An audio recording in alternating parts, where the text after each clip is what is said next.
Yo!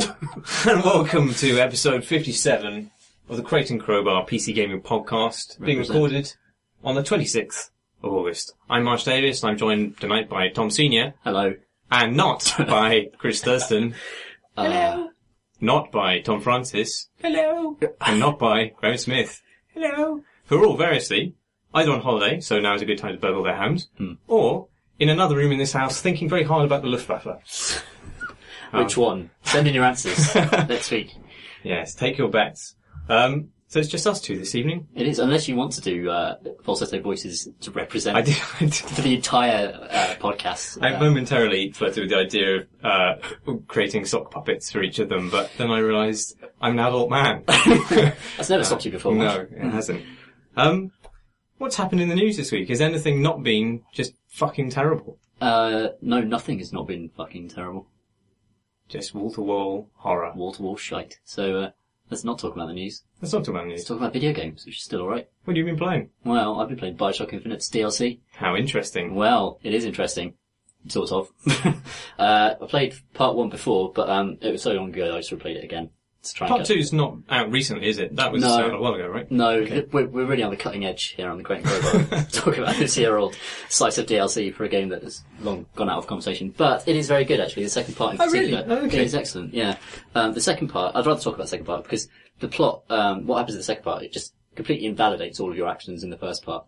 What, in the first part of the DLC? Okay, yeah. Right. So yeah, the first DLC you play as an alterna Booker in a different, one of the many other Bioshock Infinite universes. Spoilers, Tom. I know. Oh yeah, shit, spoilers for Bioshock Infinite.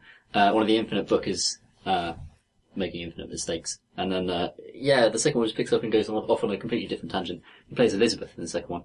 And it attempts to kind of retcon and fill in the plot holes, the gaping plot holes that Bioshock Infinite has. No way of doing that. There is no way of doing that. No, it's an impossible task. And you need to fill it with all the Infini Sharks that you've been jumping over infinitely. And the result is that the part 2 of DLC actually jumps its own barrel of sharks. Like, it's so crazy. It's kind of awkwardly, you play as a kind of Elizabeth that's different from all the other Elizabeths that you see in Bioshock Infinite, who happens to move through a lot of the locations that you do in Bioshock Infinite, slightly just before Booker and Elizabeth move through those locations. So they use that. So hang on, there's two Elizabeths in the same world? Yes, according to the DLC, there's another Elizabeth who goes around in the same world for a little bit, but they never quite cross. Okay. There's a good moment where you're going down an elevator and you kind of look out and you see Elizabeth and Booker that you from the first game, and you kind of pass them by in the back. And do you know if you can go back and play the first part of the DLC and see Elizabeth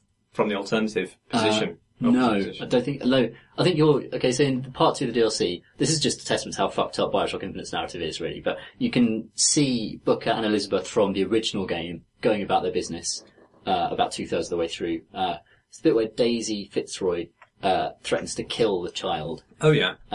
And Elizabeth drops down and stabs her in the back with some scissors. And that drew a lot of ire from people, from comments threads and things, people saying that the only depiction of a black character in that game is a kind of malicious child killer. Oh yeah. So there's a lot of controversy around that, and the second part of the Bioshock Infinite DLC tries to retcon that in a really awkward way by having you eavesdrop on a conversation between Daisy Fitzroy and I hope that's her name, Daisy, and the Lutece twins, who are behind all the time shenanigans that are going on. And they tell her that, she has to pretend to kill the child in order to force Elizabeth to kill her. No. So therefore Elizabeth can then go on to fulfill her destiny and bring an end to all the shit that's happening. So that's one of the many things that Daisy pleased about this particular role? She's not happy about it, but she she dies with purpose. Right. Which is really what the DLC, a lot of people die with purpose in Bioshock Infinite's DLC. Conveniently wrapping up massive, loose threads and that kind of thing. The best thing it does is it kind of, recreates Bioshock Infinite as a stealth game. Because you're playing as Elizabeth and she can knock someone out with one hit. But she's got very limited ammo. She's got a crossbow which has sleeping bolts in it. And, it takes a while for you to even get a plasmid. Can you ever get her in the situation where you're mowing down dudes? Yes, I was towards the end. Oh, right. It's a nice little arc to the second part of the DLC alone. Over a period of about 4 or 5 hours. It's quite lengthy and it goes through a lot of different locations. It flows from Rapture to Columbia and back in a way that's just delightful, because those worlds are still fucking amazing. And they contain mostly completely original locations within both areas as well. And as she moves and gains more powers, then the 1-2 combination, the classic electrocute and punch thing, is now freeze them and then shotgun them. Right. Which is beautifully satisfying. I've got to say, just chunking those guys all over the floor with a big fat shotgun. Got a good shotgun that game does. But the stealth parts are equally good, and they take advantage of Elizabeth's lock-picking abilities. She obviously breaking into a lot of areas, going through a lot of vents. The sky rails that are in Rapture, according to Bioshock Infinite DLC, because you're going through an alternative route. This might make no fucking sense to someone who hasn't played Bioshock or Bioshock Infinite. But okay, so Rapture is underwater, and it's leaking and flooding and horrible. And Bioshock Infinite is set in the clouds, where there are rails, and people with strange devices ride these rails during combat. And they've managed to fuse the two by having rails in the underwater place for no real reason at all, other than it's kind of cool to slide around on rails and land on dudes. But Elizabeth does something far more satisfying than clobbering someone when she lands on them. You hold down the C button, the crouch button, as she's flying, she lands completely silently. And so it becomes a game of hooking up to a point and then shooting down, landing completely silently behind someone, then clomping them with this massive kind of skyhook. And that's really satisfying as well. And you spend about half the DLC doing that until you gradually put points to powers and, become combat viable. Does she have the powers to open rifts, as she does in... No. Right, okay. Is there a plot reason for that? There is a deeply tenuous plot reason for why she can't do that. That's revealed to you at the start of the second part of the DLC. And, she only opens one tear in the whole thing, and that's like a plot relevant tear. And, that's like a hard work to get that to work. But it's kind of better that way. Like, playing the first part of the DLC, you play as Booker and Elizabeth's with you and she's opening tears and things.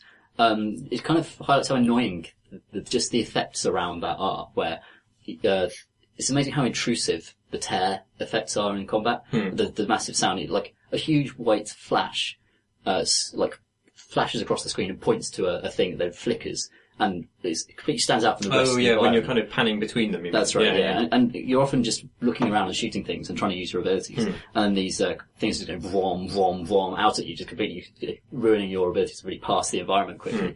And actually getting rid of all that crap, I felt like I was back in Rapture again. It felt as though I was actually, I was more, I really felt for the first time since the first game that I was actually in somewhere really cool and really menacing and really dark. And the Big Daddies are back as well, and they're just as kind of majestic as they've always been. And they still make that lovely deep moose cow sound that they make. And there's one stomping around an area quite early on in the DLC where you're just given 3 objectives in this quite large area, quite intricate area, and you can just go about them, in any order, and you don't have to complete all of them. There's, if you do them in a certain order, then you can do everything you need to do. And there's a Big Daddy stomping around that area and loads of enemies, and you can kind of do interesting things with your powers to manipulate the enemies into attacking the Big Daddy and, causing fights between the AI in order for Elizabeth to slip past, which is, facilitated by the stealth angle of this DLC as well. So it's actually creates new and valid ways to play that game, that are interesting, and also includes awesome, interesting combat that the first game had as well, like the original game had as well. So it's a really successful piece of DLC, I'd say.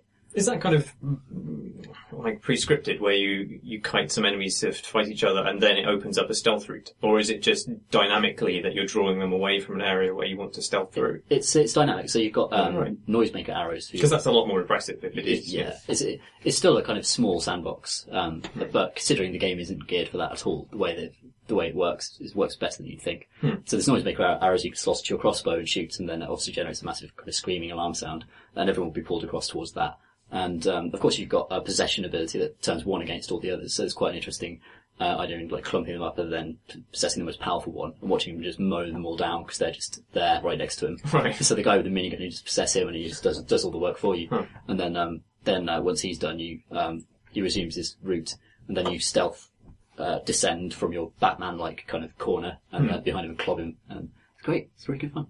I guess the design for the levels must be a lot more vertical than Raptures were in the first game. Yes, that's definitely true. And do the Skyrails offer you the same amount of freedom as well as, as they do? Not really. I've kind of, the Skyrails themselves are quite rare. Most of the time it's like hooks. They're freight hooks in the original game, but they're kind of like weird globe lamp fittings in whatever, whatever, and that's where you do most of your. But that's almost better because it works exactly the same way as Batman's the Arkham games. When you're poised on that gargoyle and you're looking down at everybody and you're thinking, okay, I'm going to do that to that guy, I'm going to do this to that guy, and it's exactly the same planning phase they've introduced to a game that is primarily about action previously, which is very impressive. It's good. I don't think you need to play the first one. Oh, really? You can just jump in? I think I'd have been happier just to read a wiki to get that self-contained section of story. I may do that then. That's really stopping me. I've heard the second part's okay. But... Yeah. So, yeah, it's interesting. It's kind of... If you hated Bioshock Infinite's combat, then it's not really going to do anything for you. No, actually, that's the part of it I really like. Oh, well, fair enough, yeah. Yeah, in which case I'd definitely recommend it. The first one, first part of the DLC tries to turn it into a kind of survivalist game where you're really low on ammo all the time. And that's less successful, I think, because the weapons it gives you are the carbine and the shotgun and things that you really want to be opening up with all the time and kind of getting right stuck into it. And having those in a kind of stealthy context is less, more frustrating than anything else. Yeah, stealth games don't really fit well with enemies who are essentially bullet sponges anyway. It takes a lot of hits to take down a dude, and that somehow doesn't feel right if you've got limited resources. Yeah, there are kind of upgrades you can get that, there's one that doubles the damage of your melee attack, but lowers your shields, and that kind of introduces an mystical element. Also, they've introduced, the enemies have, detection bars above their heads, so it will slowly fill up as you're in their vision cone. So they've introduced kind of MGS style, indicators, so that you know when you're being detected. And if you strike from a position of not being detected, then you can instantly kill a guy, which is, I'm not sure that was true with the first game, with the original. You were never encouraged to do that in the original anyway. It was just, here are loads and loads and loads of dudes. Here's your bomb plasmid. Off you go. Yeah, skip the first one. Play the second one. It's alright. I wonder how well it sold. I can't imagine there's many people who've made it this far now, really. Yeah. I mean, I had to go to wikis just to remind myself. It's so convoluted, that plot anyway. And kind of just dumping you back in it in a slightly awkward way is kind of a really hard way to get into it. Like, I can imagine people just booting up the first one, just bouncing off it because they can't remember who anyone is, what anyone's talking about, and now you're being asked to sneak through Rapture with nothing, which is slightly frustrating. Yeah. Actually, I was talking to Rich Stanton about Bioshock Infinite because he's been on the podcast many times before and talked about it, but he's never finished it. And we've always kind of like, well, we can't really reply to your statement because it would spoil the end of the game. He's finally finished it now.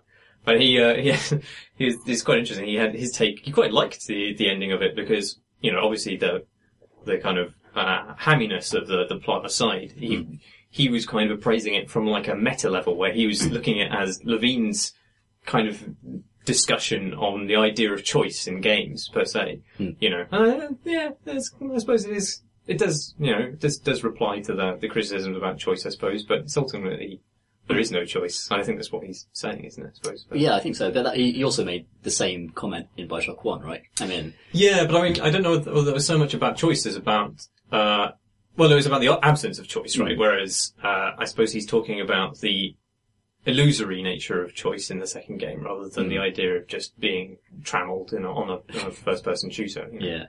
But I think, because in the first game, the key phrase, we're going to spoil all of Bioshock, basically. Yeah. We'll put a spoiler warning before. It's the would you kindly message that leads you through that game, which of course isn't apparent until the final moments. And I think it's the idea, the first game comments on the fact you blindly follow objectives in a video game, and you're always complicit in your lack of choice in order to be entertained. Yeah. I don't know if the second game really advances that at all. No. But it does it in a prettier way, like the same similar thing. I think as a sheer spectacle, I think it's okay for something to be an amazing spectacle. And on that level, Bioshock Infinite is fucking extraordinary. Yeah. And I love it for that, even if a lot of people don't like the combat stuff. I personally do quite like it. Yeah. I don't know, there was a lot of criticism about the idea that it was trying to talk about subjects which the first-person shooter just isn't equipped to. And yeah, I can see that argument. I also see that there's benefit in smuggling those ideas into a mainstream audience by the kind of, blockbuster. There's no reason blockbusters shouldn't talk about these things, even if they do it inarticulately, as long as they do it with a kind of good heart. Yeah. I don't know. It seems a shame to consign everything to a kind of Wolfenstein level of ironic Hey, look at this, shoot the Nazi robots. Yes. And Or do a PhD. Those are your two choices. Exactly. I mean, there has to be in between space for that stuff. And it seems a shame. Like, I felt like Bioshock Infinite was unfairly attacked from almost all angles, really. Because a lot of people lamented that it wasn't a walking around game, just because it's so beautiful, people said, that the slow intro it gives you was amazing, and then when the shooting started, I got bored, is what a lot of people say about it. Nonsense. They're wrong there. Yeah, I mean, you're not under any illusion about what game you're playing when you're playing Bioshock Infinite. You know, based on what the series has always been, and, everything about the man with a gun on the cover. I remember Levine being at great pains to calm people down before it came out, saying we are still making a shooter. Yeah, it's a shooter.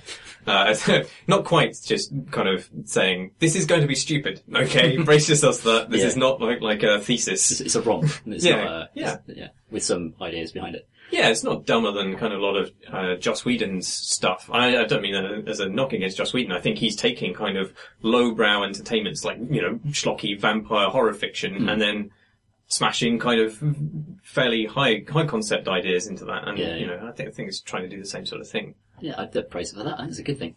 Yeah, lowbrow and highbrow at the same time. Yeah. Two sets of brows. All the brows. The weird alien face of Levine's future Infinity brows. Yeah. I wonder what Levine's doing now, because he's of course, the studio's been, shuttered and, reduced to a small staff, and Levine's doing a narrative project now. So, interesting. It's just going to be raw commentary on choice, isn't it? From here on in, without the shooting. God, I hope not. Well, I don't know. I mean, he's talking about kind of the dynamic narrative thing. I don't know whether that kind of goes beyond the idea of choice. I mean, choice in games is always a choice between, predetermined paths, right? I mean, that's the kind of the BioWare model, whether if you add kind of dynamic narrative to it, then it's just a kind of mush that you interact with, which is good, but it's, I don't know whether there's much of a meta thing to be said about that. The thing that always annoyed me, slightly tangential about The Sims, was this. It's the fact that, the idea was to allow you to make your own soap operas, but there are very few narrative beats in The Sims when you're playing it. It's a game about accruing stuff, and it's a game about stat bars and kind of making houses and stuff. But the actual Sims themselves, the interactions with other Sims are just garbled nonsense, and you're not constructing narratives really, until key points where two people get married or you get a job. And it always felt like that was the lost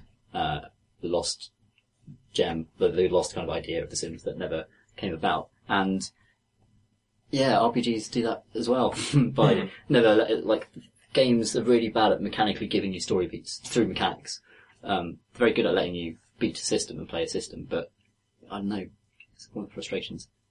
Yeah, you can't really master storytelling, can you? No. In a game, there's no points for telling a really compelling narrative. Yeah, and I guess it might, Jason Rohrer Sleep is Death just kind of takes all that away and says, okay, we're going to let one human entertain another human. That's the only way you can really do it, is to have authorship here and have it be a guy behind the curtain doing this stuff.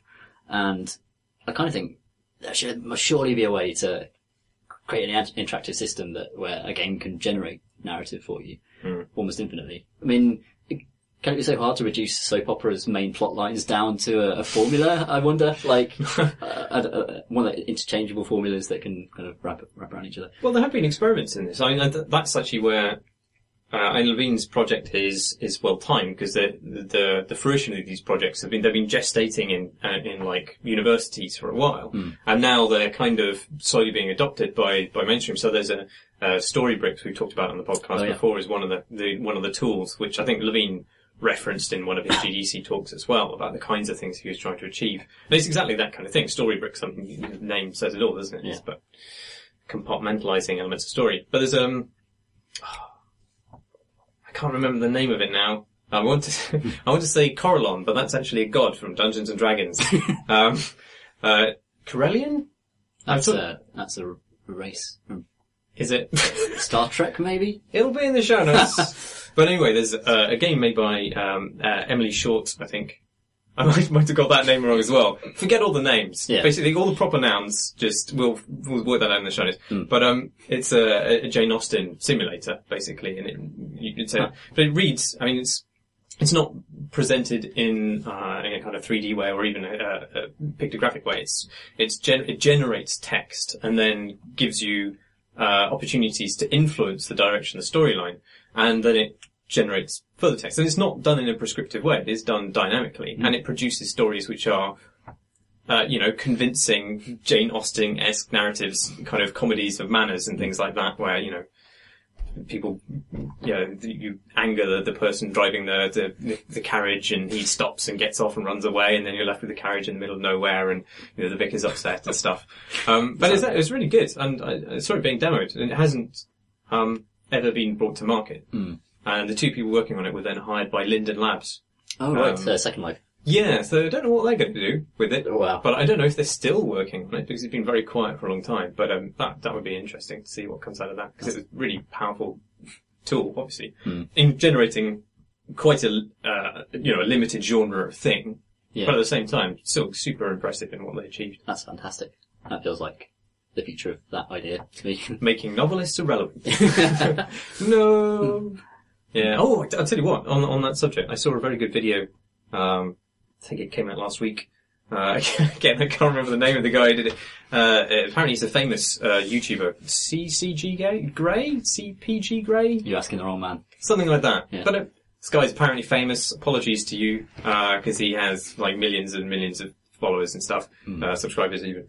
I never heard of him, but he did a video about how it's called "Humans Need Not Apply." And it's just about the obsolescence of humanity. How that we've it compares the digital revolution to the industrial revolution, and obviously the industrial revolution made a lot of manual labour obsolete, and we've been dealing with the repercussions of that. Obviously, parts of Britain are impoverished because there's no need for manual labour. And now we're saying the same thing with digital stuff, and he's basically making the case for, if you think your job is safe, it isn't. A machine will do that. Yeah. Like within the next decade. And he goes through basically every kind of possible work that a human could do and basically makes it irrelevant. And so it's kind of depressing really, but it makes an interesting case. Like, I don't see any politicians, for example, discussing this issue. I mean, obviously things like other calamities are on their minds, global warming, all this kind of other stuff, but actually just the need for making systems of commerce more efficient is actually not going to serve humans.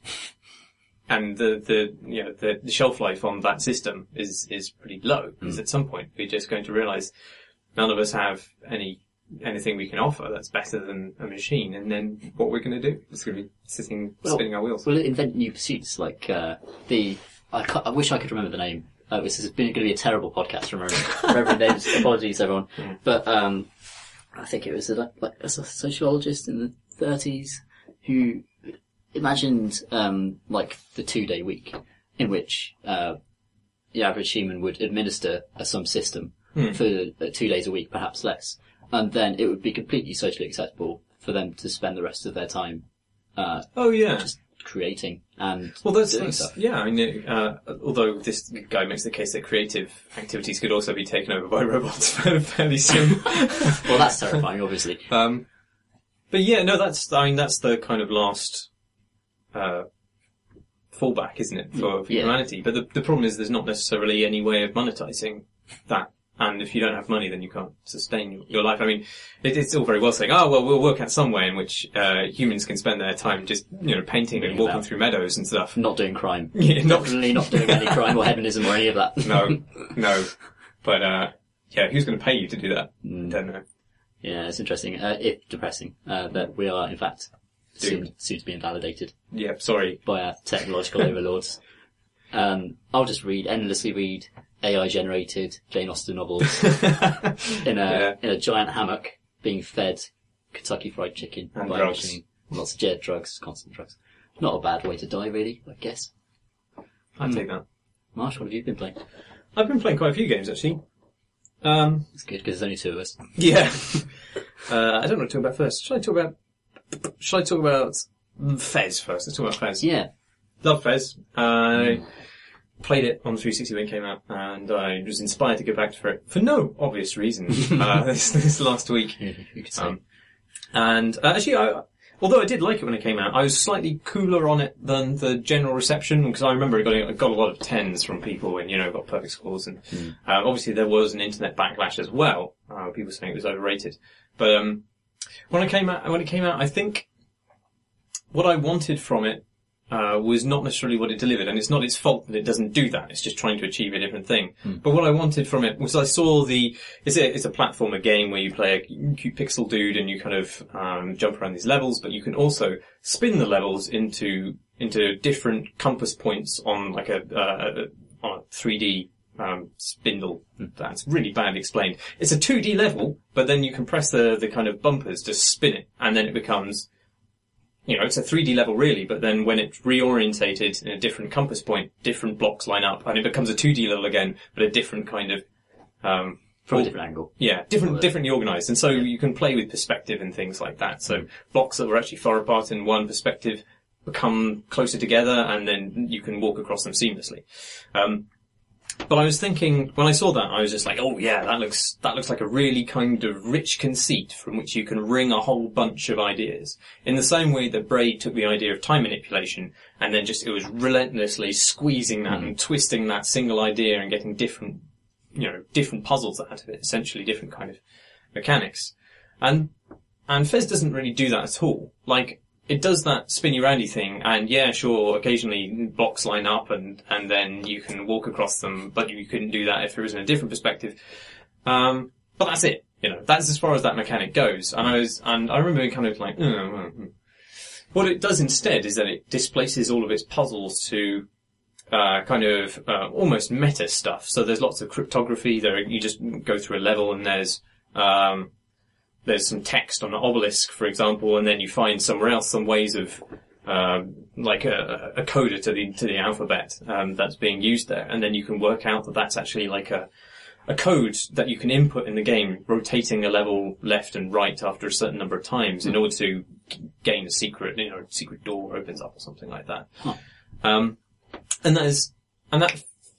There's a lot of that stuff. So it's all it feels almost external to the actual mechanics of play, and I think that's why I was kind of cooler on it when it first came out. But I've gone back to it now and I've completed it again, and it is just such a fucking astonishingly beautiful game. Not just visually, but just in the completeness of its kind of aesthetic vision. Like, everything about it just feeds back perfectly into this one kind of sensation that when you're playing it. And obviously Phil Fish is some kind of genius. I don't know what particular flavour, but he obviously contributed. He didn't do the coding, I think, on the game, but just the pixel art alone is astonishingly beautiful, and the choices of the palettes and stuff like that. There's a beautiful, almost naive texture to that game, the kind of sense of. I got it in Cave Story as well. When you first leave your village and you're in these really cute environments, and there's a sense of I know, kind of. For me, it just whisks me back to childhood a little bit. There's just a little bit of that magic there, where there's just wonder and pleasure of moving around these places. It's totally, part of its thing is a nostalgia trip back to the kind of days of NES and stuff like that. There's like Tetris blocks are all in the environment, stuff like that. And, you can eye roll at that kind of stuff a bit. It's a bit, it's saccharine, I guess, for me. Yeah, well, the internet and Reddit and Tumblr and things like that have made those things just so, made nostalgia itself so overexposed that it feels kind of a bit tawdry now. But actually I think it does, Fez does that well, because it doesn't just take those ideas, but it actually says, it doesn't just evoke the emotions of that kind of childish naivety and joy of play and things like that. But it does kind of, pseudo-profound things with that, I think. It's really cute. And I mean that in the sense that kind of clever and neat. The way you slowly piece together the kind of, the reasons that the citizens of this world live the way they do, and there's certain ones who can only see the world in 2D, and there are ones who have much bigger brains who can see the world in 3D, and the way it describes their kind of their lives and the way that they've generated culture and stuff like that is actually very kind of consistent. Like, it's the thought and intelligence has gone into doing that. It's not just like a throwaway gag or anything like that. And it does a thing where it constantly pretends to have ended the game in rather clever ways. which is just, it's just kind of neat in itself. And when the first time you do it, I suppose this is a bit of a spoiler, so plug your ears if you haven't heard it, but it almost happens within minutes of starting the game, where it's this great event is meant to have occurred, and you're the chosen one, and then you see this kind of,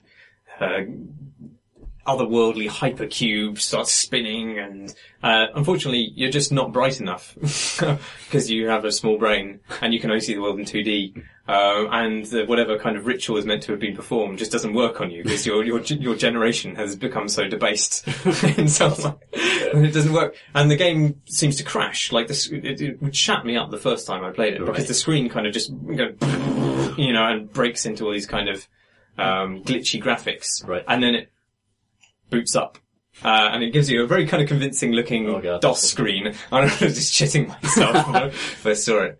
And then you get back into the game again, and then things have changed, and you can now move in 3D, and you've got a fez. And then later again, you can end the game again.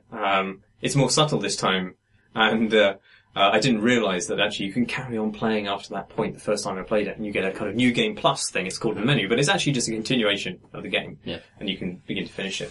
But it's huge as well, and there's so much to that world that I didn't see the first time I played it through. Like entire warp zones, that I just had not encountered. And some of them are just so fucking cool and clever looking, and the music's beautiful. But really the best thing about it is the way in which one of its endings occurs, and it's I suppose it's kind of like it pays a lot of homage to the Beyond the Infinite moment in 2001, which kind of, you might think that's a bit of a gag, like going beyond the infinite in this 32-bit world. It's just a bit I don't know, it might seem just kind of very kind of surface level reference and not really much more to it than that, but actually, I found it very moving. Right. Because it's, for one thing, it's beautiful, but it's also, it also kind of talks about, it tries to describe visually what the things that you're playing are at their most basic level, and it just kind of, peels away levels and levels of kind of pixels, and then represents, bits in a certain way, and then represents the kind of, the information that exists in the universe between bits and stuff like this, and it keeps them panning down and down and down. And the atomic truth of the pixel platformer is kind of picked apart. Yes, that's exactly what it is. That's amazing. And it's done with just such beauty. That's really, I very good weekend this weekend. I didn't do anything. I usually work at the weekends, but I just spent it in Fezland. And it was beautiful. I fucking play this. Sounds amazing. Have you never played it? I've started it, but I'm often a bit too throwaway with games sometimes, like especially puzzle games where I'm going to have to engage properly with it and solve stuff.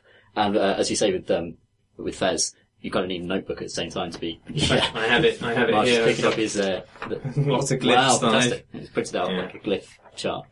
Yeah, a lot of work. It's kind of annoying. I mean, I wish after the first time you've solved the writing in the game that it just writes things in English thereafter, because there's a lot of stuff in the world which is just slightly jokey and is totally not necessary to read. And you can spend ages just translating it, and then it's just like a gag saying like, check out your rectangular head or something like that. And you're like, oh, fuck you. Maybe spend 5 minutes doing that. But yeah.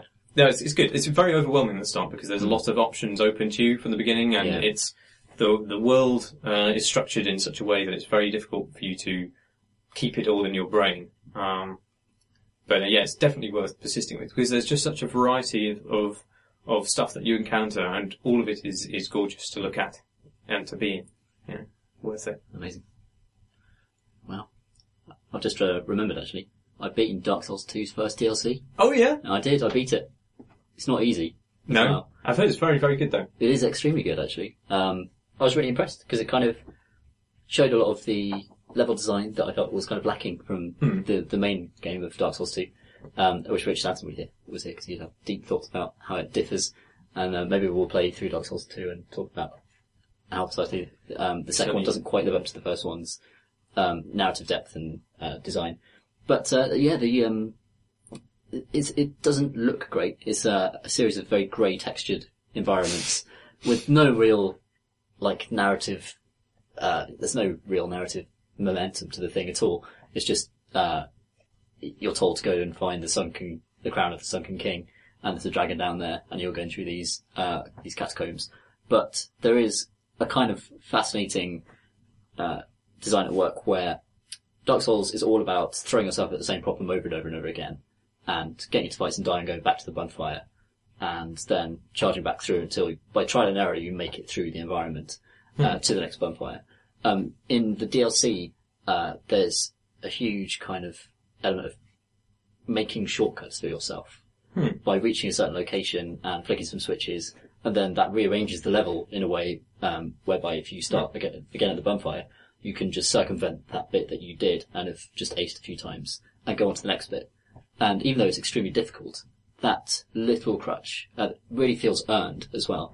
So you'll flick a switch that will kind of, there are switches in the first area where you basically punch them and they raise and lower platforms in this incredibly kind of convoluted environment of floating passageways.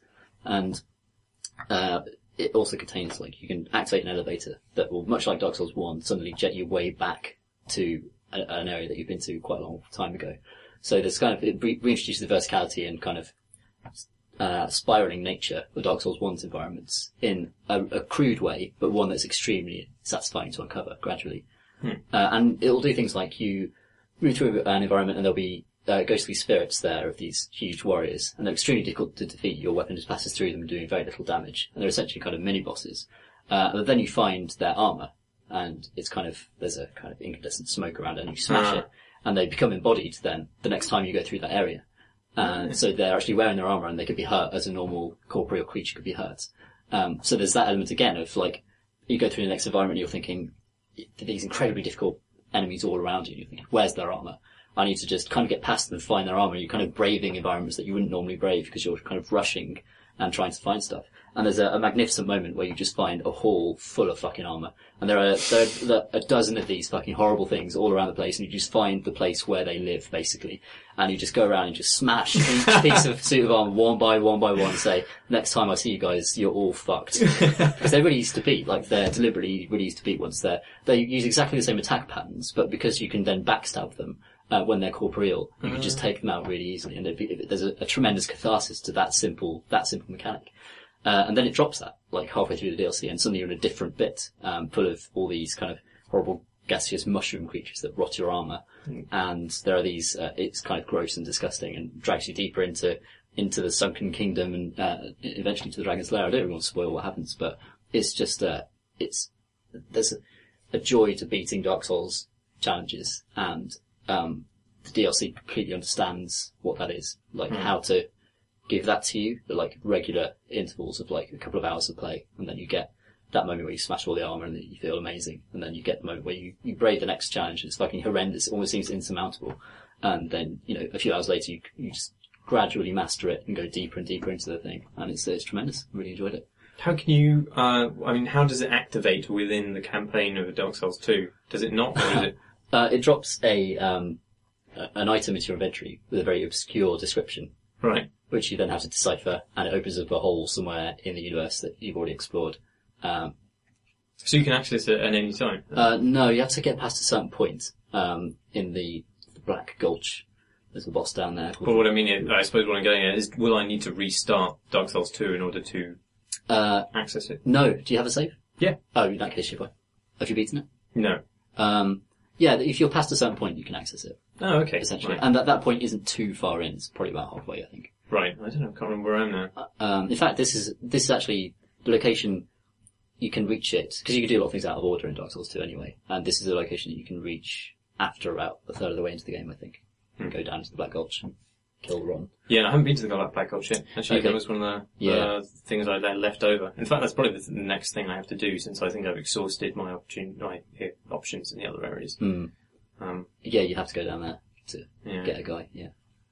I can't remember where I stopped now. I think I got pissed off with some of the places I'd been in, and like the forest of invisible dickheads and stuff, and I was waiting for because we talked about it on the podcast, I think, about we did doing some multiplayer things. You can summon people into the game with a certain ring, and it's more easy for you to kind of matchmake with your friends. I was going to try and get you and Rich into a game so we could take on some of the guys I was having trouble with, but Yeah. we then forgot to do that. So I've tried some of that. Like, it could be difficult to do, I think. I think we might benefit more from just sitting around and playing it and do some pad passing or whatever with an advanced save. Like, if I've beaten pretty much all of it now, I'm pretty sure Rich probably has. Yeah, we could go through and chat about it. I think that'd be good. Yeah, that'd be awesome. Do that. Yeah, Dark Souls, the next slice of DLC is out this week, actually. There's more? There's more. It's, that was the first part of a 3-part series of DLC. And this one's surrounding the Iron King, which is a really important kind of lore point for Dark Souls fans. Because the Iron King, I'm not sure if you faced the Iron King in Dark Souls 2. Yeah, important lore shit, some stuff there that relates to Dark Souls 1. Oh, really? Yeah. There's quite a few, like, little tie-ins, interesting tie-ins between Dark Souls 2 and Dark Souls 1. Oh. To be continued. Maybe in a YouTube series. Yes. Hopefully. If we can meet in the same room together. Should we pour some more of this delicious rum? I think we should, actually. Only 2 of us means we've got twice the amount of rum Twice the rum. we have. Twice the fun. Twice the rum. You got twice the cushions as well. Yeah, it's been a good day, to be honest. Yeah. Real luxury. As well as Fez, I've been playing. I wasn't quite sure whether to talk about this on the podcast because it's not yet a PC game, and I'm not sure if it will, in its current form, ever come to PC. I've been playing PT, which is the playable teaser for Silent Hills. But given that lots of the previous Silent Hill games have come to PC, and that it's made by Konami, who've now just announced that Metal Gear 5 is coming to PC, along with Ground Zeroes, which I talked about previously on the podcast. And it's in the same engine as that as well. Yeah, I really, really think it would. I'd definitely bet on it. Well, I bet on Silent Hills coming to PC. Yeah. But PC. I don't know whether the playable teaser will, because it's a completely standalone thing. Like, it's not going to be part of the narrative of Silent Hill 5, apparently. Silent Hills, sorry. I don't know why I said 5. Silent Hills. It's just Silent Hill, Solid Gear 5. Yeah. Yeah. So I don't know. I think it's the thing they might just bundle in with the main game if they do a kind of PC Game of the Year version. So I wouldn't bet against that. It's also really weird in that its kind of publicity has been disseminated largely through PC. Yeah, it's so like, strange. Yeah. It's all Twitch and YouTube, because they gave it out as, people recording their playthroughs of it, and that's been the means by which people who haven't got a PlayStation 4 have been able to access it. Yeah, it's the strangest and kind of most ingenious game announcement ever, probably. Yeah, well, I guess they make a lot of, I can see the logic in it completely. I mean, people piss away millions doing fully CG trailers, and you think, well, actually, what they've done is ingenious. In fact, one of the reasons I want to talk about it is because I think it's heavily inspired by, among other things, a Stanley Parable, and Codge or whoever has seen those kind of games and thought, actually. The idea of, it's kind of partly a room escape-ish kind of game. It's a bit of a departure from the series because it's not third person, it's first person. And it takes place within basically a single corridor with 2 rooms adjoining it. So there's a bathroom and there's a cellar. And then there's the kind of front hallway which connects all of those. But it's the idea of it. I mean, all the Silent Hill games are, I don't know how well this has been explored in their lore, but they're basically purgatory is the idea of it. Obviously people are trapped in some kind of unreality, which is hellish. And they've obviously seen things like the Stanley Parable, which uses kind of the same assets and repetition and things like that to create farce, and thought, we can do that to create horror.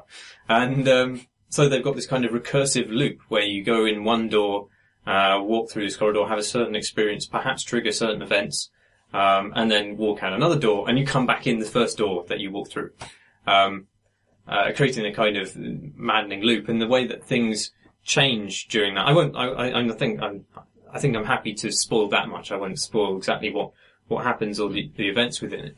But I'd really like to see how. I really want to see it pulled apart by somebody who is actually at the coalface making the game and show how things are triggered.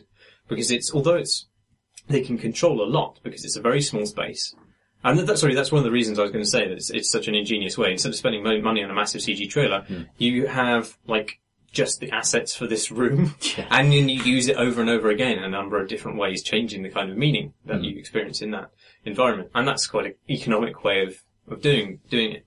But it's, so they can control the player experience quite a lot because there's a limited amount of room. And I guess because of the scope, because of the limited space, they're able just to pump loads and loads of trigger points into this environment and have lots of very different things occur depending on your actions, even though it's quite a tight environment, because they've been able to limit it, I guess, to a certain degree. And so, I watched some other people's playthroughs, I played it through myself, and I had a number of very different experiences, watching other people had different experiences to me, and different things triggered at different times, and, it is, quite fucking terrifying as well. Not really any especially sophisticated way, I don't think. Like, it is still boo scares, and the sound design is kind of impressively oppressive throughout, based on what I've seen from the videos. Oh yeah, like they've obviously seen Ring and The Grudge, Job done. Yeah, and they've just full on ripped off the sounds from The Ring and stuck it in there. And fair enough. It works. And hissing radios, obviously, which is a kind of Silent Hill staple and stuff like that. But it is a very effective sound design, and it looks beautiful as well. Like, again, because I assume because it's a small environment, they've been able to make that look as high fidelity as I think I've ever seen a game look. Any still, unless you get really right up on something, any still from the game could be a photograph, I think. Some of the kind of, I can't even say what the things are that you see that are slightly less convincing. But, it does look incredible. The thing I have some reservations about it, because one thing is, I don't know that Silent Hills is going to follow this template, because from what I've seen of Silent Hills, because if you complete the playable trailer, you get a playable teaser, you get a glimpse of what Silent Hills looks like, and it seems to be a large environment. It seems to be the entire town of Silent Hills. So I don't think they'll be able to pull the same kinds of tricks necessarily, which is kind of a shame in some way. Because I think what they've hit upon there is a really neat thing, and it's a thing that's done by, room escape games, like I talked about The Room, in fact, previously, and that's has an effective, sense of place, because it's in such an enclosed environment. But, so it may not follow this path at all, but one of the problems I had with it is that, there are it's set up, like, you can achieve things, you can master things in it, like, if you want to trigger the ending in which you see the cutscene for Silent Hills, you can't just play it through. You have to do certain things in the game. And working out what the things are that you do really follows no logic whatsoever. And the only reason that people have been able to work it out is because of the groupthink of the internet. And also a lot of happenstance. People have just run into triggers, then been able to work out that they should replicate them, and then from that other people have read that they've done that and been able to build it up. That doesn't seem to be, like, alt-tabbing to a FAQ is not what I want to do in a horror game. Like, that does destroy the immersion for me. But also, it's just bullshit. Like, a lot of the things you need to do is stupid. I think no puzzle to it. Like, it's designed not as a game per se, but as a time bomb for releasing the announcement of Silent Hills. And so it's designed to kind of endure massive exposure for a certain amount of time before, through viral means, the message is released. So as a kind of internet information bomb, it's beautifully constructed. With it, like, it was to obfuscate these things because it was obvious what the mechanics were. Someone would beat it in 2 seconds. As it happens, the internet beat it in like 2 hours anyway, because that's what always happens. It always happens to Valve ARGs, when they do their ARGs to announce stuff. The internet just fucking cracks it because there are really fucking smart people on forums and stuff just kind of spending all their time on this. So I think maybe it wasn't designed as a game per se in that way to entertain and to provide satisfying feedback for your actions, but more as a way to obfuscate its true purpose. That gives me some hope, actually, for Silent Hills, that it doesn't necessarily follow those same kind of opaque means of puzzling. The other thing is that, although you're first person, you don't really have any means of interacting with your environment. Like you can hold down a button to zoom in on things, and that sometimes triggers stuff. But sometimes it just triggers stuff that you aren't touching. So, like, it's like you're inspecting something. Right. And other times, it acts like you're touching something. So you actually poke a hole in something at one point, and you're like, oh, right. Oh no, in fact, no, you don't. Sorry. Throughout the entire game, so you just zoom in on things, and then only one point do you ever reach out and grab something with your hand, and that's in a kind of like cooked cutscene. You don't actually have to interact with that at all. But then at one point, you have to press the X button on what is the PlayStation controller pad. But it doesn't. At no other point have you been able to physically interact with anything. X doesn't do anything at any other point. And then at just one moment you have to do this. I was like, I don't know. There needs to be like a consistent sense of embodiment and interaction with that world, I think. And I don't know if it's struck that balance. I think Silent Hills will certainly be third person, because the series has entirely. And they've also cast like a Hollywood actor. Yeah, you won't be able to see his face, will you? Precisely. So it's got to be third person. There's no point in getting his likeness if you can't be seeing it all the time. All those bathrooms you go into with the cracked mirrors, and you can look forlornly at your own shattered ego. Your own grizzled Hollywood superstar face. Yeah. As you descended from the nightmare of Silent Hills. One thing that was encouraging about the kind of teaser trailer that you get for quote unquote beating PT is the fact that it is just an ordinary looking place with the Silent Hill fog, and it's clearly a large place that he's kind of walking into. It suggests that there are just immediately just touch points of Silent Hill all over the place there. Just this idea of moving into a familiar urban space and then descending into this warped version of that place, and then having the apparitions that appear there kind of speak to the weird personal torment of the character you're embodying. Like, that stuff all seems like it has to be in there, right? That is Silent Hills. So I kind of imagine that this is just Guillermo del Toro and COD showing off. And I almost think the success of this, they've got to be sitting there thinking, we could do this, the game? Yeah, well, I hope somebody is. Yeah, well, someone should be, because the response was fucking extraordinary. I was at Gamescom when this was actually released. Of course, yeah. So I was in the weird Gamescom bubble and didn't know anything about it until I got back. But when I got back, I realised that it's all anyone had really been talking about was MGS5 and PT. Or two COD Super Hadoukens. Two at once. Yeah. I do hope that they have. I mean, what's so appealing about that recursive loop of reality is that it defies reality, right? And if you're in a coherent 3D space, there's something more familiar about that, and there's something just fundamentally unsettling about defying 3D space and time, as you might imagine. Yeah, you know?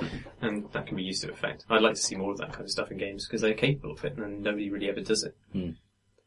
Is PT the game that Gone Home should have been? Send your email in to greybar@gmail.com. Should we do some questions? Let's do some questions. Marsh. Right here. First one from Nick Brush Cooper. Dear Cobra Cart Wardens, I think it's probably uncontentious to claim that some games are just too long. Many games could do with being shorter. My most recent experience of this was with Xenoclash 2. Where the first game introduced interesting combat and gave you just enough time to learn and master this, along with enough time to dabble in its slightly surreal world. The second game lost much of this allure, with this slight surrealism, as it tried to draw it out over a longer period, in which the characters and narrative struggled to make sense, and the fisticuff combat just became repetitive. Other games are just right. They spend all the time they need to tell their stories, or allow you to learn new skills without overstaying their welcome. My favourite example of this is Spec Ops The Line. In a handful of hours, it managed to say what it wanted to say, albeit somewhat clumsily, and then ended, not as they're now saying it's welcome. So the question is, are there any games you think should have been longer, games where you wanted to spend more time with the characters and world, or games where you learned new mechanics but never felt like you mastered them, or that the developers fully explored the possibilities of those mechanics? As for reading.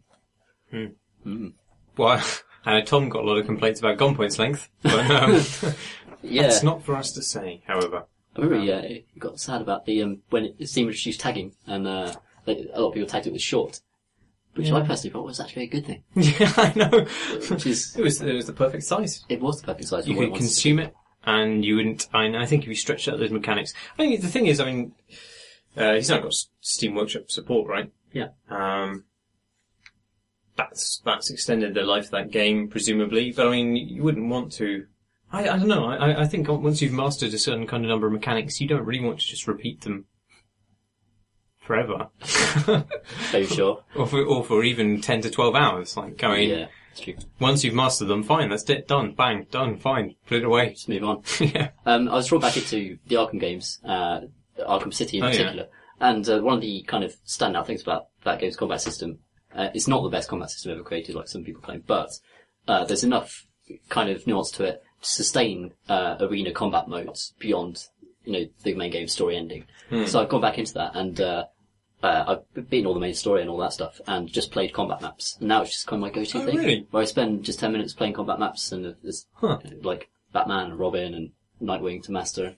That's a really nice kind of short-term mastery that's built into that game already, that they're kind of drawn out of that. And the longevity of Batman for me is those arena maps. So that's quite good. If I was going to pick a game which I thought was noticeably overlong, it would be Bioshock Infinite, actually. That was, because I did end up really enjoying it. I enjoyed it throughout, I suppose, but the last 2/3 of that game, maybe not 2/3, maybe the last third of that game. The last 90% of the game, man, that was just kind of stretched out. It wasn't good. No, the last third of the game felt like a slog. Like, I mean, I still appreciated the things that I did within that time, but I was also realizing that I was still doing pretty much the same sort of stuff, and I kind of wanted it to end a lot earlier. Yeah, it's kind of tricky because you have to pace the narrative arc to kind of match the mechanical arc, where it's got to introduce new things for you to be doing at the same time as it's kind of doing its plot point. It felt like the story of Bioshock Infinite was bigger than the game it was in the end. But, having talked about the DLC earlier, I've fallen in love with the idea of DLC, good DLC, because I loved sitting down to Bioshock Infinite Episode 2 on a bank holiday Monday, knowing that I could polish it off, in that day and just have a nice, contained experience, and for it to not be too long and not take up too much of my life. I do wonder though, I mean, obviously our experiences are different from a lot of people's, I imagine, certainly I play a lot of different games, and I seek out a lot of games in order to play a lot of games. That's what I do. So, a long game isn't necessarily incentive for me, but I suppose if you're the kind of person who doesn't have an interest in, say, kind of just burrowing into the indie scene and devouring every Ludum Dare entry that exists, then, and you only buy one game a year, then I can see how you would be disappointed if a game doesn't give you a certain number of hours to consume your time. But that's not why I play games. I don't play games to consume my time. I play games to have interesting experiences, and I want as many of those as I can fit into the hours of the day. So the shorter games are usually the better because they've already given their kernel of wisdom to me, and I, slurped it up and digested it in the marsh belly. Yes. And I guess there are people who just play one game, and that game gives them all the drama and all the kind of entertainment that they need. Like people who love Football Manager, it tends to be really systems-driven games, like that just have mechanics that interest people. And like Football Manager people will just play Football Manager. They just don't need anything else. That's it. And that game will last forever, because it's so complex, which is kind of amazing. Yeah. So yeah, it depends on who you are really, which is a bit of a cop-out answer. But fuck it. There's a question from Maxwell Moore. Dear Crep and Crow SARS, CZARS. Oh, I see the Russian SARS. Very good. Yes. Maybe? I don't know. No, I don't know about crep. Did the SARS do they like crepes? Dear desserts and SARS. I've been having inner discussion with myself for a while now about violence in video games. Specifically, how do you make a player feel bad about killing? I've had several answers I crossed off my list. One would be that maybe you could hinder the player in some way, but this would prove to be annoying. Break immersion will not work at all if the player isn't feeling what the character on screen is. Yep. In Far Cry 3 and the new Tomb Raider, both characters freak out after they've killed someone in their first time, then become highly trained killers. Not very trained, I'd argue, in the case of both of those protagonists, who slaughter thousands and couldn't give a crap about how high the body count gets after that part. You could try and make killing someone not very satisfying or complex, then you will mess up the realism once again, and also make it so people aren't killing people, not because they don't want to feel bad, but because they just would prefer not to try killing someone.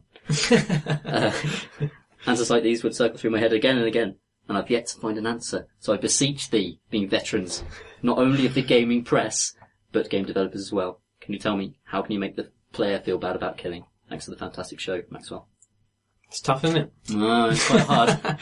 Well, the problem is a lot of these games are set up for the mechanic of killing to be the essential mechanic of those games. The core joy of the game. You wouldn't want people to feel bad about killing in Far Cry 3 or indeed in Tomb Raider because that is the central mechanic. That is what you're meant to be doing during that game. It would be terrible. It would be a terrible game. I suppose actually Dishonored did try and do this to some extent by saying, oh, naughty for making a man be eaten by rats. Yes. But in fact, eating people with rats is great. Pretty good. Pretty good. Yeah, that's fantastic. And in fact, that's the reason that game doesn't work, because mechanically it is set up for a system of kind of supremacy which involves using mechanics which kill people, and yet narratively it was saying this is a naughty thing to do, don't do that. Yeah. That's shite. The way you express yourself in Dishonored is how you kill people, or not kill people, or the way you manipulate. Like, even if you don't kill someone, choking someone out and then dumping in a dumpster, you can't be made to feel bad about that because every system in the game is bent around doing one or the other. And it's just, the thing that feels so disingenuous about Tomb Raider's opening is because it tries to make killing a moral dilemma for you. And it's kind of, it makes it a moral dilemma for Lara, but then it kind of forgets that you are actually Lara at the same time. And then goes on to say, okay, Lara's having this crisis, but don't worry, she's going to get to the killing bit that you'll get to do in a little bit, and then you'll enjoy that. But for now, just enjoy this character's little arc until you come in. That's what it feels like. But the only way to get around it is to have games which don't have as its central focus the mechanic in which you kill people. Like, that's it, isn't it? I mean, you just have other interesting things to do, other interesting verbs, which are murder, or kill, or dismember, or, I mean, games do a lot to make you not care about killing people. I think, there's a resource reason for having the same guard models over and over again.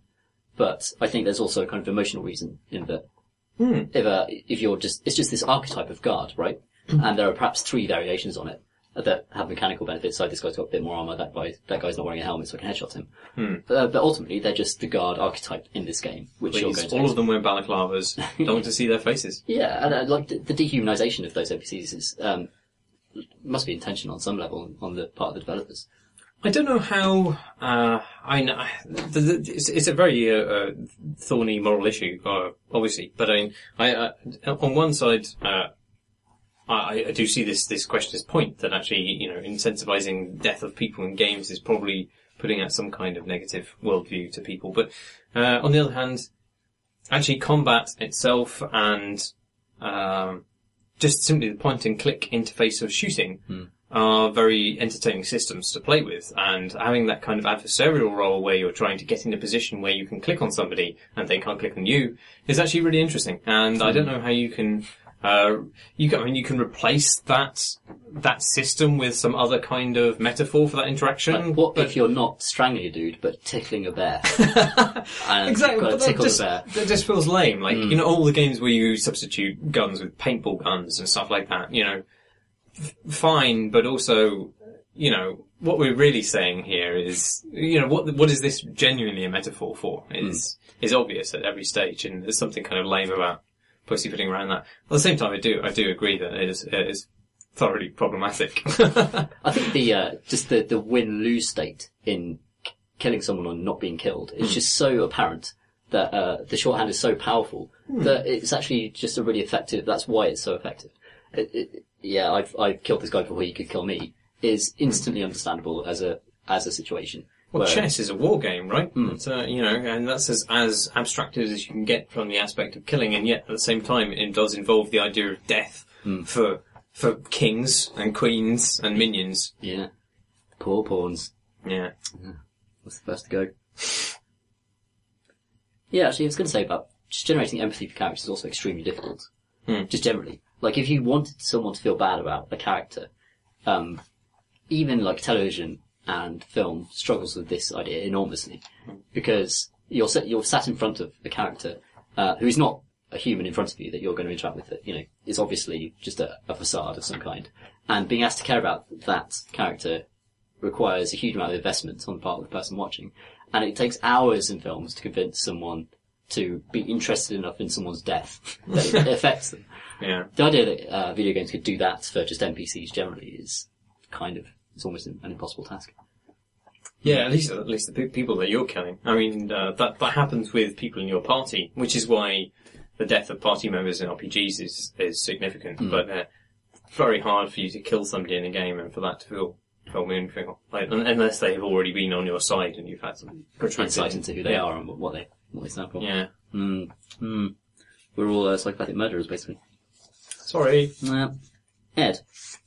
Hello, wood versus metal. Playing games online to me has become about learning the maps and knowing where your opponent's head's going to be. Would it be better to play games where there is no best way to play a map? Camp certain spots, basically using skill instead of doing things a certain way, so sessions can be interesting. A roguelike Counter-Strike, he proposes. Oh. Thanks for reading, everybody. All the best, Ed.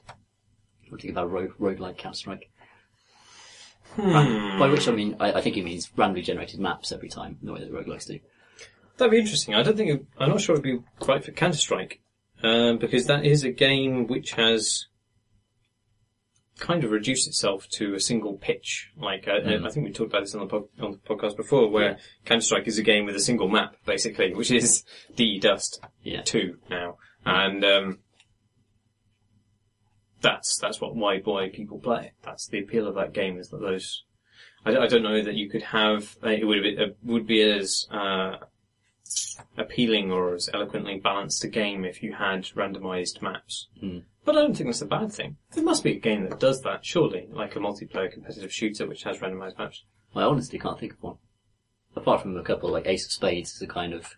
Oh, yeah. Has procedurally generated maps, I think, that you can tunnel through and change and break as you engage in kind of a deathmatch.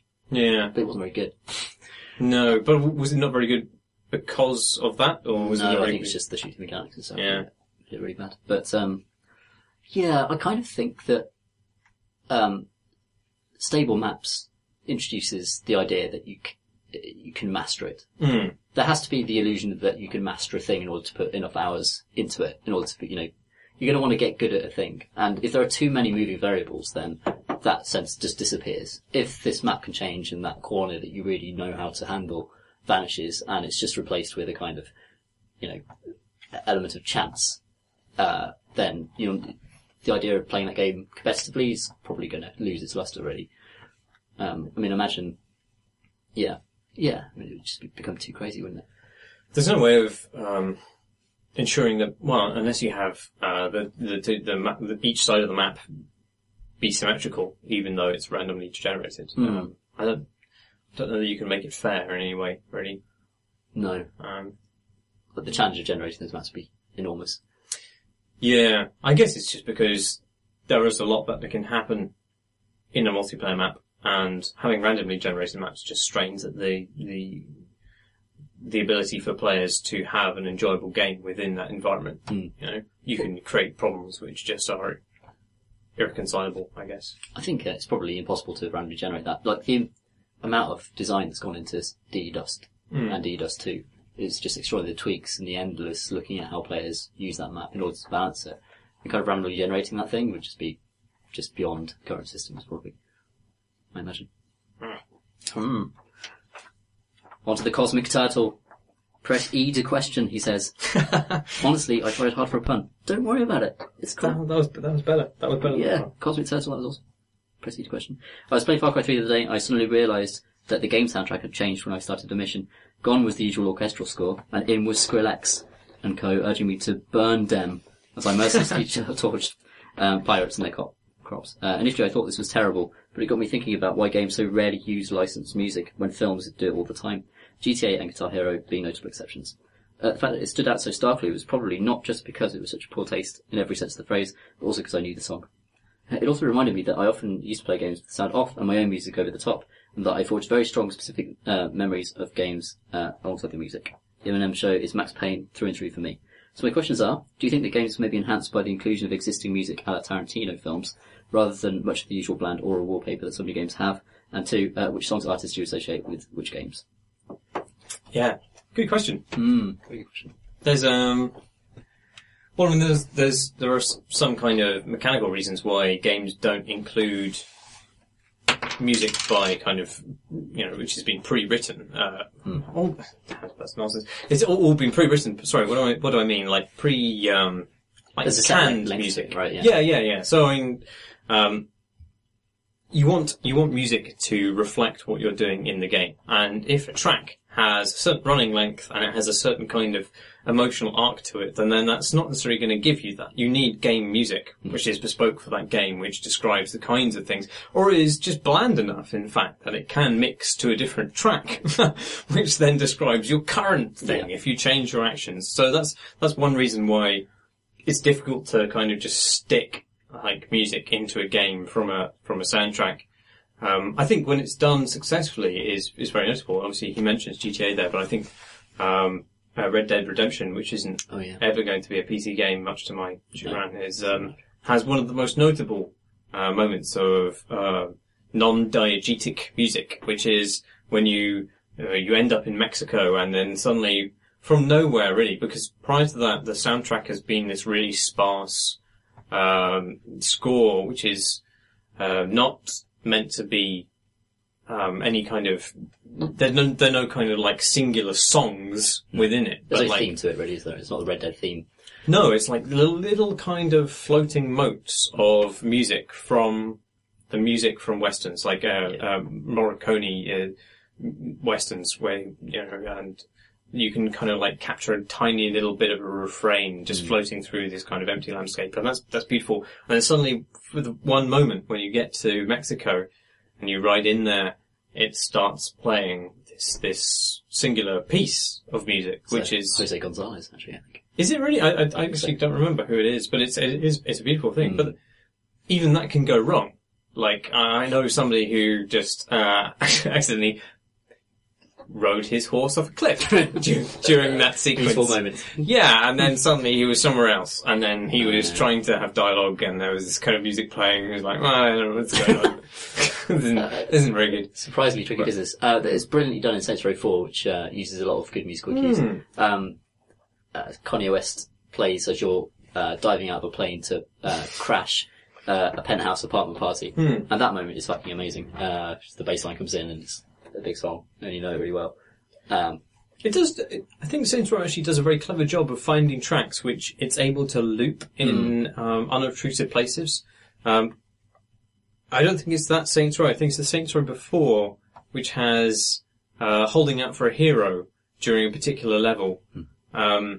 And it goes, if you take longer, it goes on and on and on. But it's obviously looped in some way which is seamless, you know. Yeah. And I guess they do that. I think also they do that for 4 as well. So, but that wouldn't work with necessarily every song, you know. Yeah.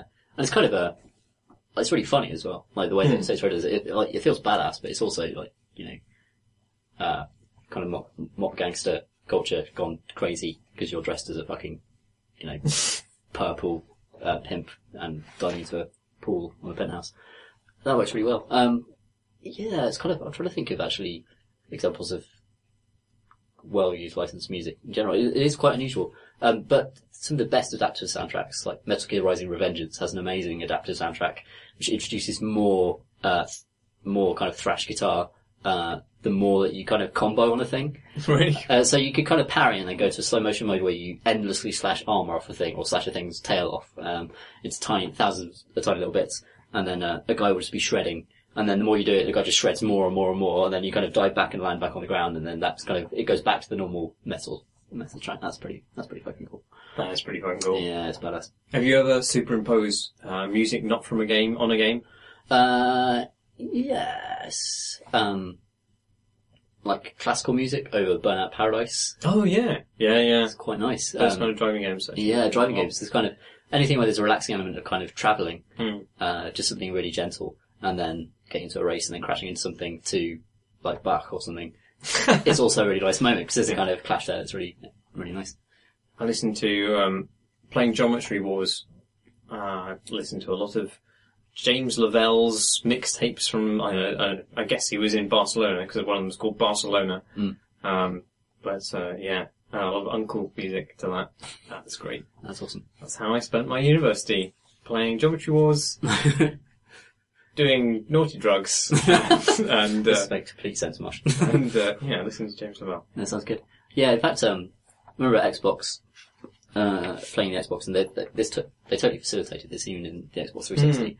But they realise that people like to play this way, especially in like Call of Duty. I imagine like a lot of people smoking pot and like putting on some music and playing COD endless hours. That is the stereotype. And yeah, they had a mode like that. And in fact, Steam has introduced a similar thing recently. They've got a music player. They do, yeah. I tried that. It doesn't seem to work that well. Oh damn! They fix it, eh? And then we can all do that. Yeah. Matt Cox writes in.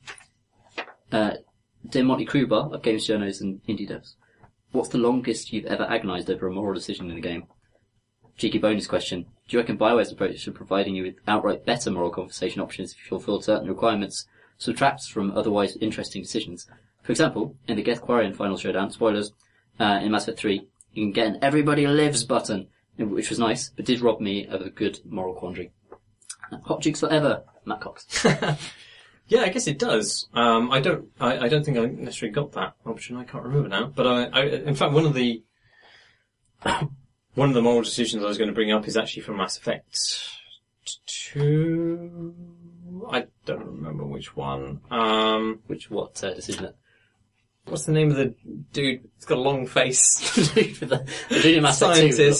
Scientist Mordin. Mordin, there you go, yeah. I mean, in fact, it's actually a quandary which doesn't have any impact on game mechanics whatsoever, in Mass Effect 2 at least. I don't know if it has repercussions in Mass Effect 3. I mean, the things you're discussing do, but I don't know if that conversation, your repercussions of that particular conversation have some kind of mechanical repercussion. But it's just about his race's intervention regarding the Krogans. Whether that... It doesn't have any bearing on what you're doing. He's just describing what he did. And you need to say whether, oh well, yeah, or, good on you, or, yeah, that's awful, horrible, man. And even though it didn't have any kind of bearing on the mechanics of the game thereafter, like nothing substantially changed in Mass Effect 2 at least, as a result of my, discussion with him. Like, I spent a lot of time just sitting on that thing thinking, well, I don't really know if I do agree. Do I? But they were terrible. But the thing they did was terrible. And actually, I genuinely just didn't know what to think about that. So that was a really tough decision. Really good quandary. And, it comes to an amazing conclusion in Mass Effect 3. Oh yeah, no, I've played it through since then. Yeah, but so I don't know if that conversation actually has... Yeah, I guess you actually act on your feelings in Mass Effect 3, whereas you express yourself in ME2. And that's the first time you're really challenged with that dilemma. Yeah. And the dilemma is that the Krogan are a war race that have been bred for war. They're orcs, they're fucking orcs basically, from Warhammer, who emerge in exactly the same way. Orcs who look like turtles. They look like delicious space toads. And, so they've been bred for war, but infected with an illness that means they can't reproduce. Like, 1 in every 10,000 babies survives a Krogan pregnancy. Which is obviously a very cruel thing to do to a race, but it's whether it was right, because they were threatening to overwhelm the entire galaxy and kill everything, basically, because that's their nature. So they couldn't even, it's implied they couldn't really choose otherwise. It's simply that Krogans expand and that they consume. And that's the dilemma. What did you choose, Marsh? I think I ended up kind of just saying, oh well. You know, you did what you did. Don't worry about it, man. Yeah, no, I kind of came down sympathetically with Mordin, because obviously he was also racked with guilt about it, which is what you should be, but he also probably did the thing which was necessary for the survival of the species. It's not a decision I would like to have.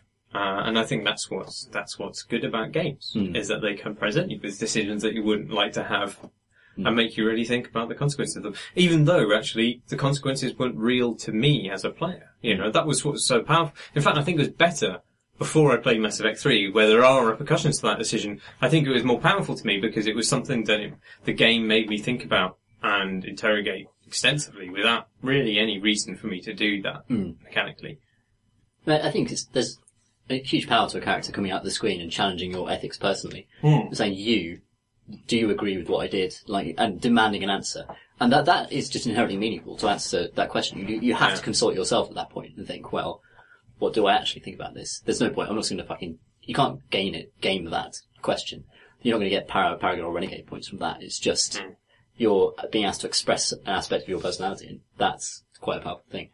it's like the Facebook syndrome, isn't it? You know, if you're given the opportunity to, broadcast yourself, you can. And especially in a game that empowers your choices the way Mass Effect does. That's a really powerful thing to do. Good moral quandary, that one. Have you had any others? Well, that was the next one, actually. I think most of them have been BioWare ones. I think towards the end of Dragon Age 2, there's some really interesting stuff. Yeah. I didn't play Dragon Age 2 for reasons that no one will understand. But yeah, it's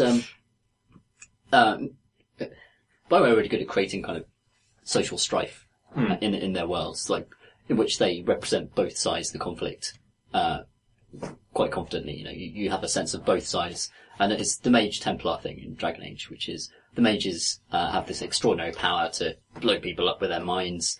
It's probably not, people have spawned this way, they're not given this power, and some of them are going to be criminals and do just horrible, tremendously disgusting things. Should you just perhaps cull them all? Well, maybe not, but, should there be regulation of this? To what extent does society kind of try and control that? And it asks all of those questions, and pretty much all of those questions are really, really difficult to answer. Are mages basically bankers? In the bankers are born with a power that allows them to explode people with their minds, and should they be controlled? Well, I don't know. Maybe the next BioWare should be like the banking crisis RPG that no one has been asking for. Actually, another game that gave me a quandary, which has only still been partially resolved, is the Banner Saga, which is a fantastic, absolutely fantastic game, and it wasn't so much the moral quandaries it gives you are really tough, and there's never really any winning. Like, that every answer you give is going to be a shitty answer, and somebody's going to fucking suffer as a result, because you're a part of this train of refugees, and you've got limited resources, and when strife happens, you have to make really bad decisions. Well, sorry, we have to make tough decisions. My decisions were really bad, tough decisions. Because a lot of people I really liked died. And at some point, I just stopped playing it because I liked the characters too much. Really? To be able to make them suffer anymore.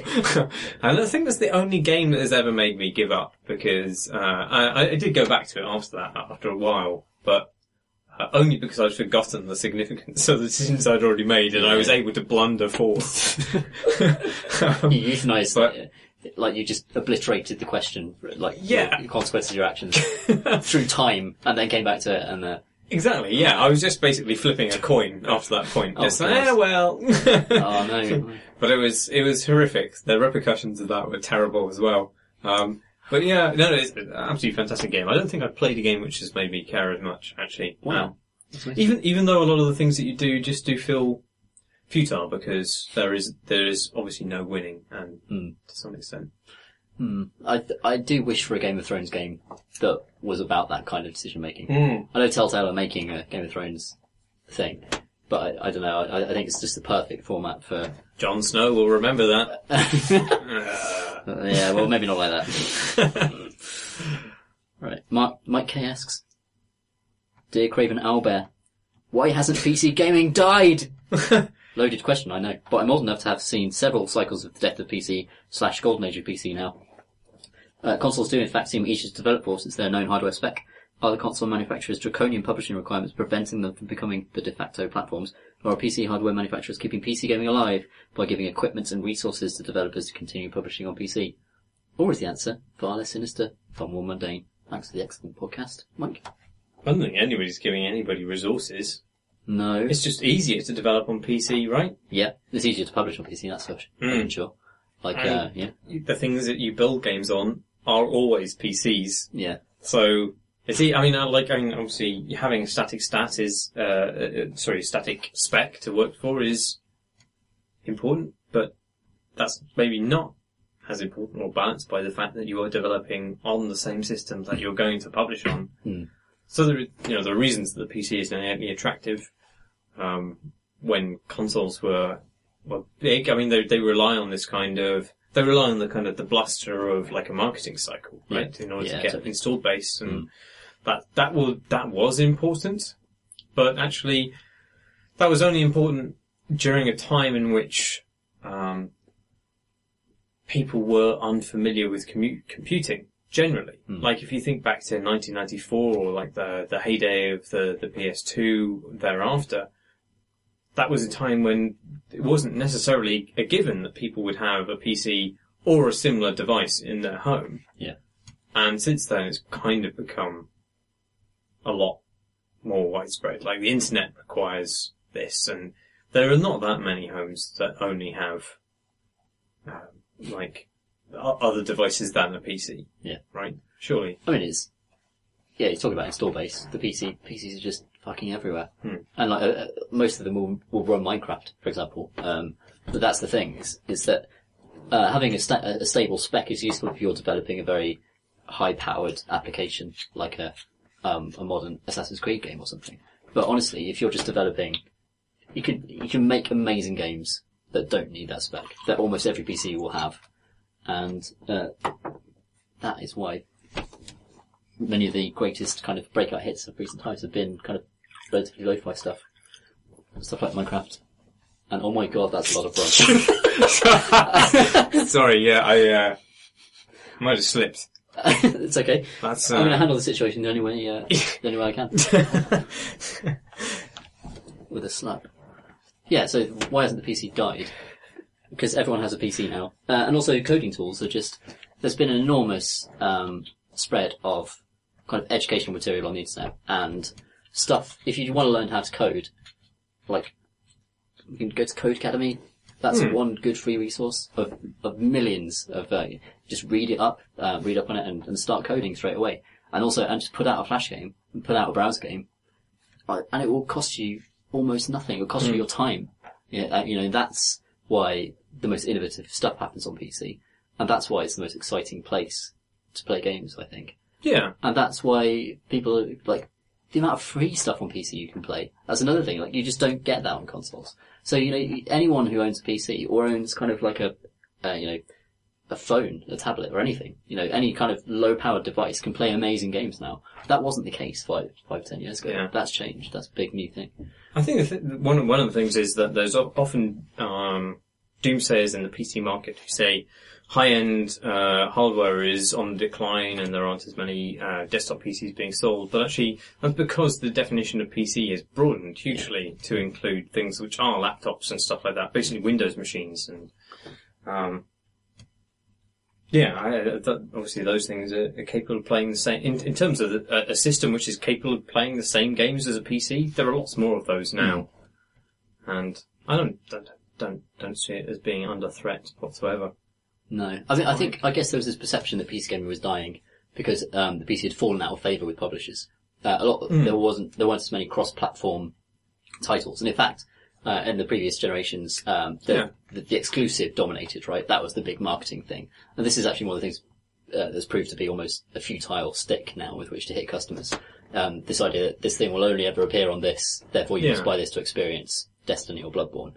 And that's always surely been dreadful for publishers. Like, why would you limit the audience of your amazing entertainment products? Why wouldn't you just get it to as many people as you ever could? Only if you're paid off hugely, basically. by a platform owner. And now that, like, Steam has been hugely important in creating a stable publishing platform, where EA or Ubisoft or anyone, any big publisher can go there and do a deal and get their stuff on Steam, and it has a guaranteed audience of millions. That's kind of codified the PC audience for businesses, I think. They can look at Steam's user base and say that's a market. Whereas previously it's been very hard for them to quantify the market in terms of raw numbers. The sort of thing an executive would look at and say, okay, we need to spend money on a port in order to access those people. And Steam has done that. It's almost been PR for how big PC gaming is, which has been very effective. Well, the only mystery is why that hadn't happened sooner, really. Yeah, I mean, actually, it's always been true. It's just that, I guess, those companies just weren't as receptive to it because presumably their CEOs didn't play PC games, I guess. Maybe. I think it's a matter of metrics. Like, I think, having met some executives, like, they're so driven by just the raw data, the raw metrics of the thing. They're trying to, will this make money if we sell X units here? And, if PC gaming as it was before Steam is just scattered everywhere, and there are no reliable reporting on the figures on how many people played this game or how many people, play these games habitually, you don't know who you're marketing to or who you're selling to. Exactly. And then it becomes a riskier bet, right? But now there's just this here's 8 million people on Steam, and you put it, if you get it on the front page, X number of people will probably buy it. And that's X amount of profit. And then suddenly that justifies support because, okay, we can support it for this amount of money. And suddenly it's business, it's sensible business. And that seems to have happened, relatively recently, in the past, 3 or 4 years. We've started seeing, release dates, coming closer and more aligned with console releases on PC. And a lot more. MGS5 is a huge example of. I think people realise that piracy isn't quite the threat that it was either. That's true as well. Yeah. People are willing to buy stuff if it's in a format that they can easily buy. Yeah. It's really the simplicity of that process. Yeah. I remember Ubisoft's attempts at kind of containing piracy a few years ago. The Assassin's Creed 2, I think, had the if you got disconnected from the internet, it just fucking stopped the game. Yeah. Insane. Well, actually, I mean, in defence of those people who would be resistant to buying things on PC, it was only within the last decade, maybe even the last 5 years, that PC games have been easy and reliable to play. That's very true. Having downloaded them. Before that, it was always a matter of just, you had to troubleshoot pretty much every game that you bought, and now that's not the case, and that is a blessed reality. Yeah. That's hugely important, actually. It's amazing. There persists this idea that PC games are only, console gamers think that it takes a lot of work to play a PC game now, and it's mostly not the case. Sometimes it is. A bad port will need you have to go into INI files to, change some stuff to make it run well. And there are occasional, I'm really tragically disappointed by the Dark Souls port, to PC. Sorry, Dark Souls 2? No, sorry, the Dark Souls 2 runs beautifully, it's fantastic. Yeah. But the Dark Souls 1 is such a fucking extraordinary game, and it's crippled on PC almost, not just by the lack of online infrastructure for it, but just in the performance. It's gotta be a 60 frames per second, it's gotta be a stable frame rate all the time, and it just isn't on PC, and that ruins that game. It's just almost unplayable at points. But that is rare. It's rare now, it's increasingly rare. I think we might be in for a rocky period now that next-gen consoles are out, and we've yet to see any proper next-gen ports coming across. I think we might see some pretty weird stuff happening, but... Yeah, I want to see how things like PT run on my PC. Yeah. That's going to be... How's the Fox engine going to do? It's going to be fucking tough, because up until now I've had a really easy ride. I haven't really had to change the spec of my PC in a long time, because consoles have been just catching up, basically, with the PC that I bought 4 or 3 years ago. Yeah. And now there's stuff that those consoles are doing which are probably beyond my PC. I just had to reapply thermal paste to my PC to stop it overheating. So it's that long in the tooth, it's getting to that point. The thermal paste has eaten itself off your CPU. And yet it still runs stuff I was playing an unreleased game of which I cannot mention the name recently, and it ran beautifully. Just at the highest frame rate that I think it probably could run at, and looked beautiful. And no worries. But that's on a 3-year-old PC, maybe 4-year-olds. I don't know. I upgraded mine 6 weeks ago, I think, and I'd not upgraded it. I'd changed the graphics card, but apart from that, it was the same PC that I bought six years ago. Wow. Yeah, and it was fine until recently. And now it's kind of got an i5 in it, and it's going to be fine. And I'll buy a new graphics card early next year, probably before The Witcher 3. But I think that's fine. I think that's probably another reason why desktop sales for gaming PCs haven't been so great, because there's been absolutely no need for it at all. Yeah. Until next year, when the proper next gen stuff comes out. But yeah, PC gaming alive and well, as always. Do you think there'll be another cycle? Do you think people will start saying it's dead again and then start? Yeah. No, I don't think so. No. The bottleneck is really is the production of things that will use that computing power. Visually, there's only so much you can do, not because you can't push fidelity much further, but because there aren't the resources necessary to employ artists in order to create those assets, which will push fidelity that much further. That's where the bottleneck exists. Maybe we're getting back to the whole kind of human obsolescence thing.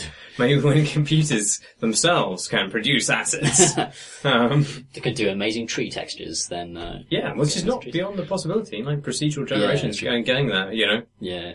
I don't know. It isn't just the entire games industry done with cycles at this point. Like, I was kind of surprised, like, the last cycle of consoles lasted fucking ages. And the PS4 and the Xbox One have just almost felt like a formality to me. It's just kind of, we kind of have to give our developers this at some point and you say that, but people bought them. They did, of course, but, baffling me. But there are no games out on them that are interesting until soon. But then, isn't this the barrier now for a decade? Why would you want a more powerful machine when you can run so many interesting experiences on the power we have now? Like, the idea of having more than one platform just still seems absurd to me. This is just from a PC gaming perspective though, where like one modular platform, just open source, does seem like the wisest place to be. You can create a desire for a system simply through marketing. I think that's largely what these systems are banking on at the moment. Just creating a furore and then running out. Yeah, I mean, it's not to say that they aren't very, very capable machines in and of themselves. I'm sure they will do good. I'm sure they also have very good platform exclusives. And there are also probably reasons that you would want a console over a over a PC, in that, for example, a PS4 has an integrated and kind of very simple way of producing video to go straight up on Twitch, or that kind of all-in-one idea. That is still like an attractive thing, but I don't know that trumps. I mean, other than that, like, I don't know those systems have a reason to exist in terms of the kind of power that they can produce. It's bizarre that there are two competing systems that do exactly the same thing. I mean, that's what's absurd. Is that.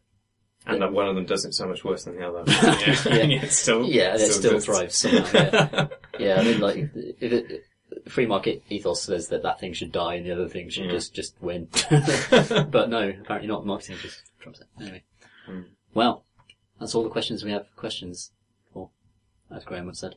And, you can't blame that on somebody who isn't. Let's blame it on him. He said exactly. He would probably say something stupid at this point. He said exactly the same thing, like, a few podcasts ago. What an idiot. What a fool that man is. Anyway, you can email questions into, crateandcrowbot@gmail.com. You can tweet us. Or even at questions@crateandcrowbot.com. Oh, really? In fact, definitely email the second one. We will not read that if you email the first one. We're getting all sorts of spam in that one. You can also tweet us at @crateandcrowbot on Twitter. You can also tweet us individually. Why not? Marsh, where are you on the twits? I'm at Bosh Davis. That's DAVIES. Nice. I'm at PCG Ludo, at UDO. That's it. That's it.